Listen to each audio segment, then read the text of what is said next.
Gepleyer Azatlyk Radiosu. Habarlar günneligi gepleşigimizi men Döwlet Bayhan dowam etdirýär. Türkmenistanyna aýlyklaryň 110 götürüm ýokarlanmagyna galawaply ýagdaýda garaşylýar. Türkmenistanyň halky soňky ýyllarda başdan geçiren tejribelerine salgylanyp, aýlyklaryň 110 götürüm ýokarlanmagynyň fonuna bahalaryň ummatyl galýanyny gowulýar. Şeýle galawaplykda Türkmenistanyň hökümetiniň halkyň garaşylmadyk ýagdaý diýip baha berýän ahirki kabul eden kararynyň güýçli täsiri bar. Azatlyk Radiosynyň habar berýäli şol watyň özünde şeýle galawaplygy çağalar baglarynyň töleginiň 10 esse ýokarlanmagyna soňky günlerde daşawuzda we ýurdun beýleki ýerlerine bildirilen näýlelikleriniň hem ýiti täsiri bar. Türkmenistanyň dürli sebitleriniň ýaşaýjylarynyň Azatlyk Radiosyna habar bermegine görä, Aşgabat hökümeti aýlyklaryň 2018-nji ýylyň başyndan başlap aýdylan görnüşde ýokarlanmagy barasyndaky karary hut goloýda geçirilen ýaşullar maslahatyndan soň kabul etmegi halkyň ýynjylyksyzlygyny hasam artdyrypdyr.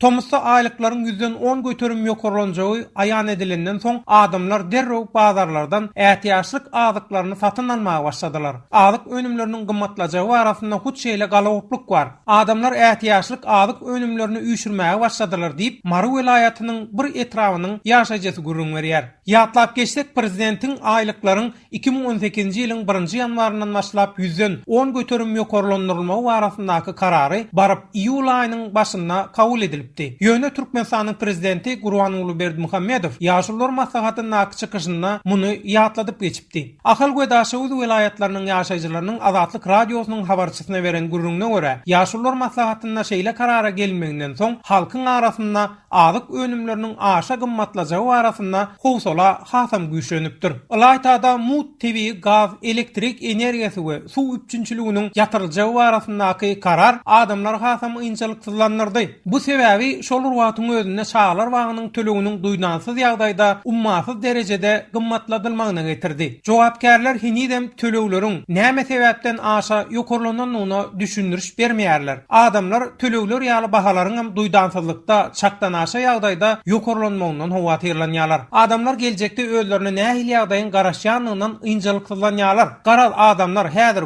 gümürtük ýagdaýda ýaşaýarlar diýip Azatlyk Radiosynyň Ahal welaýatyndaky habarçysy Serdar Salih gurrun berýär. Onun aýtmagyna görä, şeýle ýagdaýyň fonunda ýurtda valyuta bahalary ýokarlanypdyr. Bu hem şol watyň özünde bahalary we adamlaryň ruhy ýagdaýyna öz gedegine täsirini ýetirer. Dollaryň bahasy häzir 7,5-8 manat. Ýöne ol gymmatlamaga dowam edýär. Şoň üçin hem häzir durşy bilen gümürtük ýagdaý ýüze çykdy. Adamlaryň arasynda dürli gep gürüňler ýaýrady. Meselem, geljek ýyl studentlere berilýän stipendiýalaryň hem ýatyryljakdygy we mektepler bilen ýokary okuw jaýlarynyň tölegli boljagy barasynda gep gürüň bar. Adamlar diýsen galawaply ýagdaýda häzir diýip Azatlyk Radiosynyň habarçysy aýdýar. Azatlyk Radiosyna berilen maglumatlaryň ene birine Türkmenistanyň halkyň arasynda goloýda benziniň bahasynyň hem gymmatlajagy barasynda gep gürüňleriň ýaýranlygy öňe sürilýär. Daşawuz welaýatynyň bir ýaşaýjysy Azatlyk Radiosyna WhatsApp sosial aragatnaşyk ulgamynyň üstü bilen beren habaryna Daşawuzda hemmeler 1-nji noýabrdan başlap benziniň bahasynyň gymmatlap 3 manat boljagyny gurrun edýär. Adamlar häzir ýüzlerçe litrläp ähtiýaçlyk benzin satyn alýarlar.